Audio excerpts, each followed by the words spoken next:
Week 3 of the college football slate features one of the most passionate rivalries in the SEC as the top-ranked defending champs travel to the Swamp to take on the unbeaten Gators. Even though the Tide lost a record-tying 6 players in the first round of this year's draft, they haven't skipped a beat. Our Brady Quinn says Bryce Young is going to be a 2-time Heisman winner, and he got off to a great start in blowing out the U. Bryce gets it, backpedals onto the end zone, loads up, looks long. He's got Williams behind the defense. Jamison makes the grab at midfield. 20, 10, 5, touchdown, Alabama, 94 yards. And Alabama hasn't lost to Florida since 2008 when Tim Tebow led the Gators to their second national championship in 3 years. And for Florida to put up a good fight against Bama, they're going to need great play out of the quarterback position. But Dan Mullen isn't quite ready to make the change from Emory Jones to Anthony Richardson, not just yet. We have 2 really good quarterbacks. You'll see both of them play every single game. While Jones hasn't quite lived up to the hype in his first 2 starts, the electric playmaking ability Richardson has displayed so far is undeniable. Oh my, that's a 74-yard touchdown run by Anthony Richardson. Can the Gators shock the world and pull off the massive upset in the Swamp?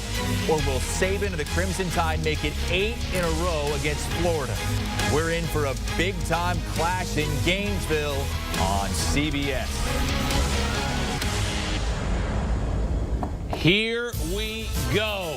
Here with 2-time Super Bowl champ Bryant McFadden, CBS Sports HQ college football analyst Jon Berger, and Sportsline analyst Tim Doyle, who joins us from the Caesars Sportsbook at the Hammond Horseshoe Casino. Reigning national champs, 14.5 road favorite Dan Mullen, 0-10 against Nick Saban, 5-5 though against the spread, including in last year's SEC championship game. Alabama won the game but did not cover against Florida. The 2 teams combined for 98 points. You remember this game because Alabama was in the lead comfortably late, and then here comes Florida, backdoor cover with some late scores. Today the total is 60, B-Mac. What do you expect to happen in the Swamp? Entertaining football from both sides. I really love Alabama's offense led by Bryce Young, arguably a more talented quarterback than the previous 2 quarterbacks we've seen there in Tuscaloosa, and that tells you how explosive this offense can be. I think we will see another outstanding effort from him as an individual, and just in totality, Alabama's defense they're led by pro after pro after pro on all 3 levels. But I do believe Florida will find a way to get some success going when you look at their 2 quarterback system, something I'm not quite in agreement with, but clearly it works for them, so they will be able to score points as well. You like the over? I love the over.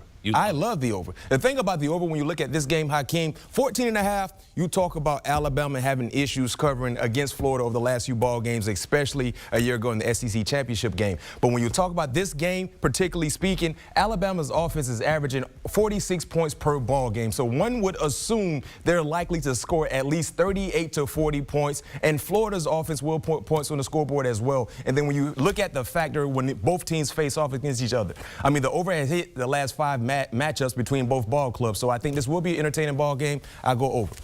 Alabama has not allowed a red zone touchdown in its first 2 games. So keep that in mind. Tim, do we overthink it here, or do we just lay the points and it's roll tide? You know, I do have a philosophy with Alabama. When you bet against them, you're asking for it. And I think it matters, like, your bankroll and how much you're going to invest in this game. Like, if you slice meat at a delicatessens, I have a lot of respect for you. But you're going to put your paycheck on Florida in this game? Like, I think you're completely out of your mind, right? You're betting against one of the greatest football coaches of all time, and Nick Saban on the road in the SEC has covered nearly 60% of his games. I actually think Anthony Richardson's senior year, after he's seen Alabama, could put together one of those special Johnny Manziel-like performances and maybe knock off the Crimson Tide. If I'm Dan Mullen, I roll the kid out there. I love the backflips. I love the athleticism. I think he's a lot of fun to watch.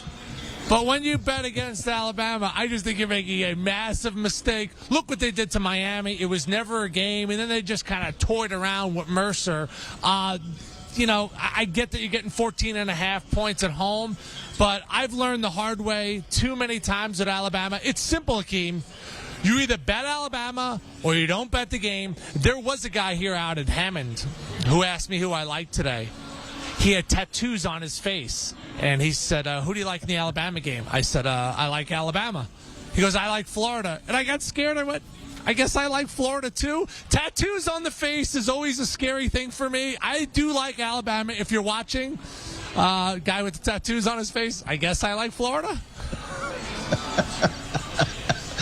That's great, Doyle. Look, tattoos do not frighten me, so I'm not worried about that. Don't complicate winning, and that's what everybody does rolling up into this game. Look, Alabama's going to cover this number, and there's going to be some fireworks. And in addition to that, I think you take the over. So take the bucket of money you're prepared to roll out on this game, split it in two, maybe 60-40. Alabama's going to cover the number and take the over.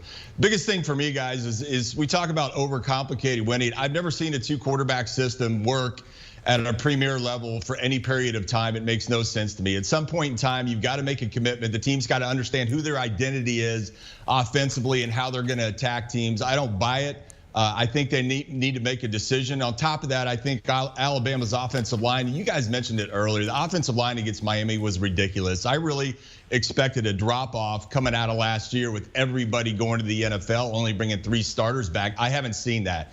So I think this is going to be a dogfight. I think it's going to be a defensive game up front at the point of attack. There'll be some fireworks. The Swamps is a very difficult place to play, but we've all seen this. Doyle mentioned it. McFadden mentioned it. Hakeem, you mentioned it. We've all seen this play out. Don't overcomplicate winning. Take a bucket of money. Take Alabama to cover. Take the under, and you're going to be happy today. Get Tim Doyle a Roll Tide tattoo across his cheek. He'd like that. All right, so here's how you can watch the game. 3:30 Eastern on CBS. You can also watch on CBSSports.com, on the CBS Sports app, and streaming live on Paramount+. Join Brad Nessler, Gary Danielson, Jamie Erdahl on the call here on CBS Sports HQ. We'll have halftime and post-game coverage, the play, Alabama, and the over from our experts. Want a sports network that delivers everything that matters about the game? The highlights, the picks, the instant analysis. No yelling, no fake debates, no politics. Hit the subscribe button and never miss a moment.